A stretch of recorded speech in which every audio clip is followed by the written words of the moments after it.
जिन लोगों ने मुल्क को इस हाल पर पहुंचाया, इनका मुहासबा होना चाहिए। लाहौर में पार्टी टिकट के उम्मीदवारों के इजलास से खिताब में नवाज शरीफ ने कहा है कि हम नजरों से ओझल लेकिन दिल के बहुत करीब रहे हैं। अपने किसी दोस्त और साथी को भूला नहीं, हमेशा याद रखा। आज भी दुआ है कि अल्लाह इस कौम को मुश्किलात से निकाले। इन्होंने कहा है कि कौम ने पिछले 4 साल बहुत मुश्किल दौर देखा। हमारे दौर में मुईशत बेहतर और तरक्की अरूज पर थी और हमारे दौर में हर लिहाज से मुआशरा आगे बढ़ रहा था, लेकिन कुछ किरदार ऐसे आए जिन्होंने दौड़ते पाकिस्तान को ठप करके रख दिया। मुझे पता लगना चाहिए कि 93 और 99 में मुझे क्यों निकाला गया। हमने कहा कि कारगिल लड़ाई नहीं होनी चाहिए थी, क्या इसलिए निकाला गया? वक्त साबित कर रहा है कि हम सही थे, वो फैसला भी हमारा सही था। मुल्क की बात आती है तो हम पीछे नहीं हटते। हमने एटमी धमाके किए और पाकिस्तान मजबूत हो गया। आज किसी की जरूरत नहीं कि पाकिस्तान पर चढ़ दौड़े या मैली आंख से देखे। हमने मुआशी, दफा और खारजा हर फ्रंट पर कारकर्दगी दिखाई। हमारे दौर में भारत के 2 वजीर आजम मोदी और वाजपेयी पाकिस्तान आए। अब हमें अपने मामलात भारत और अफगानिस्तान के साथ भी ठीक करने हैं। हमें अपने मामलात ईरान और चीन के साथ भी मजीद बेहतर करने हैं।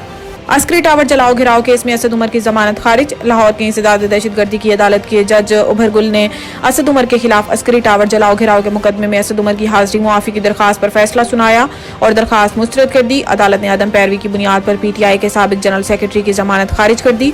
वाज़ेह है कि थाना गुलबर्ग पुलिस ने असद उमर के खिलाफ अस्करी टावर जलाओ घिराव का मुकदमा दर्ज कर रखा है। जुल्फकार भुट्टो रेफरेंस की कार्रवाई बराह रास्त दिखाई जाए या रिकॉर्डिंग? कमेटी की रिपोर्ट तैयार। जराये के मुताबिक सदारती रेफरेंस की कार्रवाई बराह रास्त नशर करने से मुताल्लिक सुप्रीम कोर्ट के 2 रुकनी कमेटी पीर को रिपोर्ट पेश करेगी। जराये का कहना है कि सुप्रीम कोर्ट की 2 रुकनी कमेटी ने जुल्फकार अली भुट्टो के अदालती कत्ल से मुताल्लिक रेफरेंस की नशरियात बराह रास्त दिखाने या समाअत के बाद रिकॉर्डिंग जारी करने से मुताल्लिक रिपोर्ट मुरतब कर ली है। जराये का बताना है कि जस्टिस अतहर मिनुल्लाह और जस्टिस मोहम्मद अली मजहर पर मुश्तमिल कमेटी सफारिशात फुल कोर्ट के सामने रखेगी। साबिक वजीर आजम जुल्फकार अली भुट्टो के अदालती कत्ल से मुताल्लिक सदारती रेफरेंस पर समाअत मंगल 12 दिसंबर को होगी।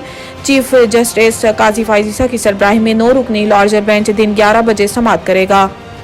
इमरान खान ने तौहीन इलेक्शन कमीशन की कार्रवाई और जेल ट्रायल को चैलेंज कर दिया। इमरान खान की जानिब से दरखास्त सलमान अकरम राजा और बैरिस्टर समीर खोसा की वसातत से दायर की गई है। दरखास्त में वफाकी हुकूमत, इलेक्शन कमीशन और अडियाला जेल के सुपरिटेंडेंट को फरीक बनाते हुए कहा गया है कि इलेक्शन कमीशन ने गैर कानूनी तौर पर तौहीन कमीशन की कार्रवाई शुरू की है। इलेक्शन कमीशन के पास तौहीन कमीशन की कार्रवाई का इख्तियार नहीं है।